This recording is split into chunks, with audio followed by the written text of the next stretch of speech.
Good morning. Oh!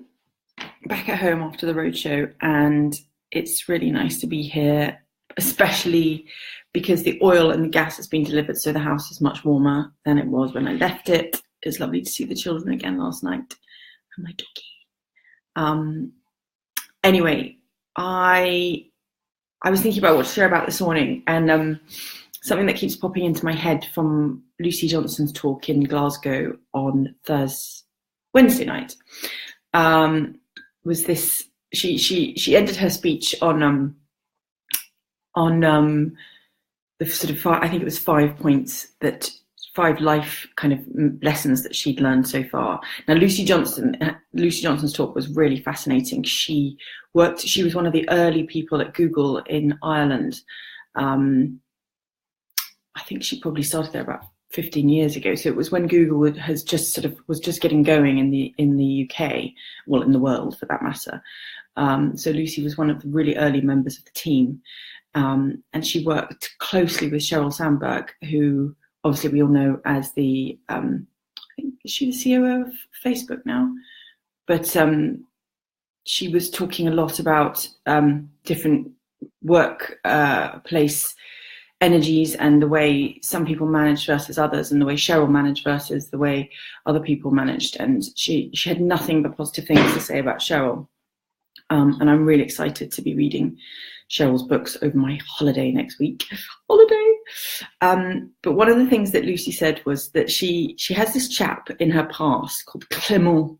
Now, apparently Clemant, she's greatly indebted to him because he taught her a really massive lesson. And basically, this guy was somebody who basically thought he was amazing and could do anything, and had this completely innate confidence and ability to just throw himself into things. He was completely entitled, and he just absolutely assumed that he was going to be brilliant at anything that he did.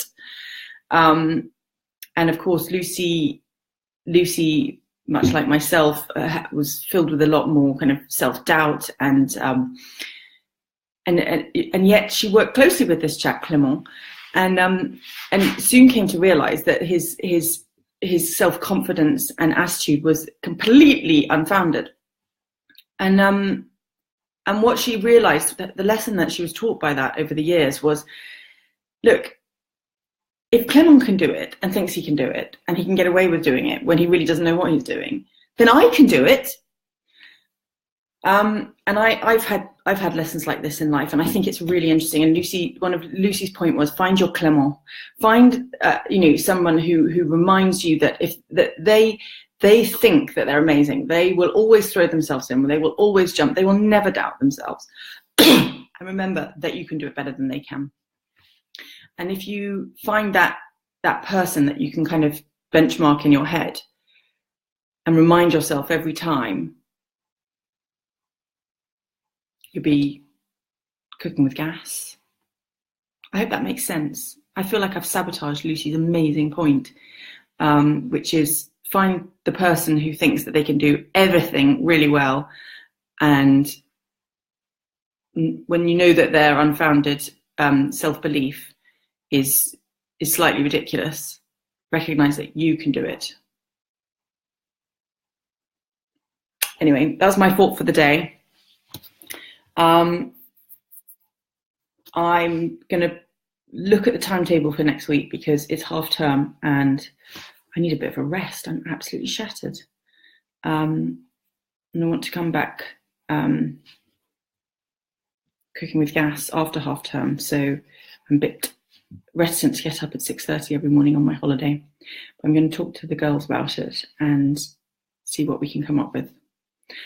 Okay, so here's to finding our Clements. Probably don't need to name and shame, but what we do need to do is just hold them in our mind's eye, remind ourselves that if they can do it, we can too.